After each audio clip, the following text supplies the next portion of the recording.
top of the day to you all out there. I say good morning, good afternoon, and good evening. This is INEC TV. We are global and social commentators. Today, we have the first interview that we've granted to a very special person. He's a man that we have known for quite some time now. He has lived virtually in every part of Europe. He's a man who also have contributed to Nigeria. And that is why we want him to please introduce himself. Sir, while you introduce yourself, just tell us a little about your contribution, because we are aware that you were the founder and the first president of Nigerian Association in Spain, precisely Canaria. The table is yours, sir. Thank you for having me. First of all, I want to commend the management in TV. You're doing so well. And when I was asked for this interview, I did not even think twice.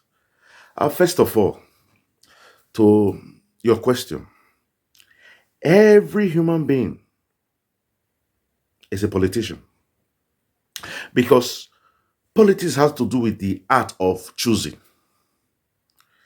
If you have to make choice, you have to choose. And there are certain reasons why you pick some certain things or certain people above the other.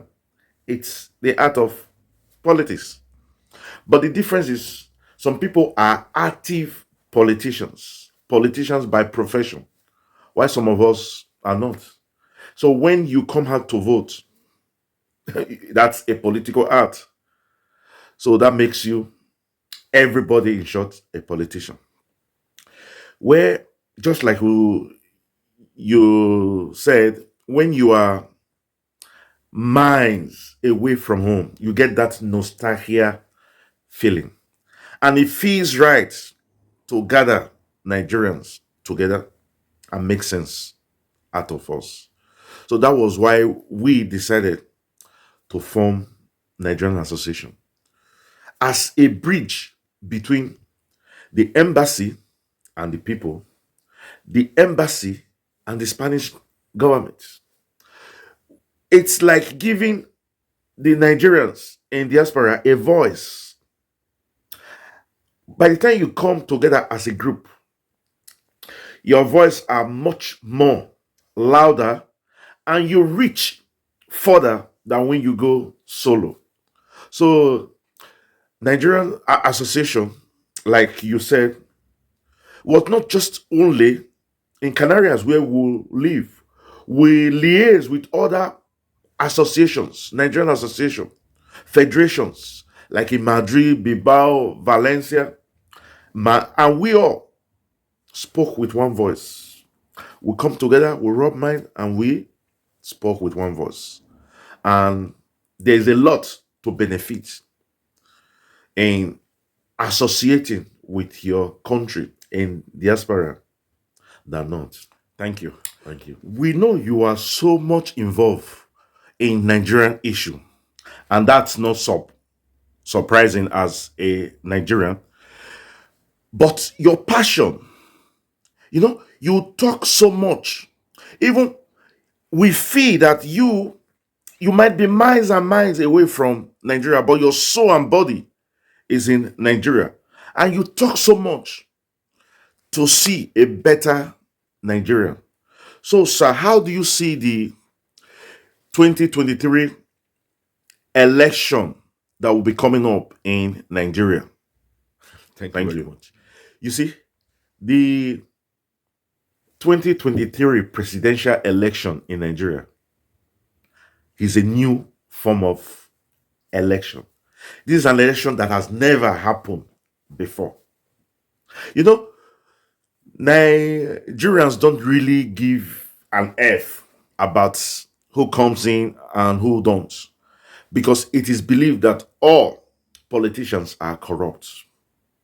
They are miserables, and they are going to try as much as possible to gather wait for their even children unborn. So people just go their own way and try to improve the life of their immediate family. But the truth of the matter is, every time a politician comes in, I'm talking about the Nigerian scenario, it's getting worse and worse and worse.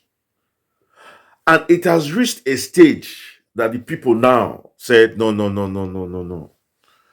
We won't take it no more. So it's now or never. And that is why you see virtually all the states, virtually all the 6 geopolitical region, a lot of people have come out vehemently to support Peter Obi and also to reject APC and PDP. So that's how it is. Thank you again. Now, I laughed when you said Atiku and Tinubu should step down for Peter Obi. Sir, do you really mean that Atiku and Tinubu should step down for Peter Obi? And do you envisage a situation where that will be possible? Right. Like, if you look at the scenario, virtually every state can produce 2 million people for Peter Obi, and we have 36 states. And according to our electoral law, if Peter Obi can get 25% out of 24 states, he's declared a winner. And from the way things are going, campaign has not started. I can say today, virtually every state, Peter Obi can get 2 million in every state. Then we'll try to remove states like Kanu, Lagos, Port Harcourt, because these are states where they have large number of people. So when campaign started, there's still some people that are a little bit skeptical. They want to see. It's not as if everybody believe Peter Obi is better than the rest candidates. But a lot of people are skeptical and say, won't Peter Obi step down? And from the look of things, Peter Obi have said it, that he is not stepping down. He's going to fight this race to the last. And that have given a lot of people joy, hope. So, from the look of things, Peter Obi is the next president of the Federal Republic of Nigeria. All things being equal, if INEC do not play pranks, and I'm begging INEC, if they don't want to set Nigerians on fire, they should not play pranks. Because on that day, Nigerians are going to be voters, police, supervisors, electoral officer. Everybody is going to watch. And as every polling unit ends, messages are going to be sent to the party headquarters. Why coalitions of the numbers will be going on as INEC is doing theirs. That is the same way Labour Party will be doing their own. So if at the end of the day, the difference is so much, I just don't want to think what will happen. Let's not think what is going to happen. Because people are angry. You see, a lot of people say the obedience family are disrespectful. Do you know what people are going through? United Nations says the average Nigerian live $1.50 a day. $1.50 a day. There are people, family, whose wife only goes out to trade, and her wares, the worth of her wares is not more than 5,000 naira. If she can sell 2,000, that is what she is coming back to feed a family of 4 with. And you expect people like this to be patient when you are going to destroy their only hope? No, no, no, no. Let's not just think about it. No, no, no, no, no. Let's not think about it. I pray that INEC do the right thing and everybody eyes seeing it. There is no way, there's no way APC and PDP will carry the day. There's no way. No, no, no, no, there's no way. And now to the fourth question. From what you have said, you have 100% sure for Peter Obi. That's your candidate. Sir, could you please tell us why have you, without doubt, have said Peter Obi is the answer to our various problems? And we also want you to talk about your hope and fears too, in terms of the campaign, the election. We're hearing so many things about INEC and all the rest. So tell us your hope and your fear. Yes, if thank you listen to Peter Obi. First of all, I want to give you a scenario of who Peter Obi is. Peter Obi, by Nigerian standard, is a billionaire. That's the truth. Peter Obi, by Nigerian standard, is a billionaire. But look at his life. A very simple life. And people have seen, say, if this man is so rich and he has lived a simple life, he is not proud. In fact, a lot of people have even fought him that he's too polite to people like Atiku. He's too respectful. We cannot say one bad thing about him. We can't.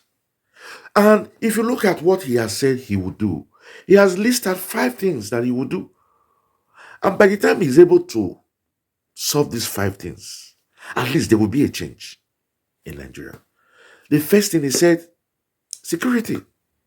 Nigeria is the most insecure country in the world, after Afghanistan and Venezuela. Then he talked about health. He talked about health. Health even to the local government level. He talked about education. Is this government that have left ASU on strike for over 6 months? You know. Then he talked about power and electricity. You are aware that he has even gone to Egypt. So he already have this master plan of what he's going to do. So the soonest he's sworn in, he kick off. And that is why people who don't want to hear, he does not go in. Then he talk about economy. We have seen him also during the Obasanjo. He's not new to the economic issue of Nigeria. He has been there, he has played a significant role. He has also been chairman of more than 2 banks. So this is not a terrain that he does not know so well. So that is why we are opting for him. And you talk about hope and fear. My hope is Peter Obi, and my fear is INEC. You see, if the people comes out massively, the cabals, the APC government cannot. Don't forget, a lot of people are interested in this election. You might be surprised. The international community might send in people to supervise. You accept Nigerian government, refuse them, and then people will begin to be suspicious that something is fishy. So that is it. Thank you, sir, for coming to INEC TV. It has been a pleasure, and we are glad that we've received you. We welcome you anytime to our studio, and we hope that when we call you again, you will readily give us that room to interview you.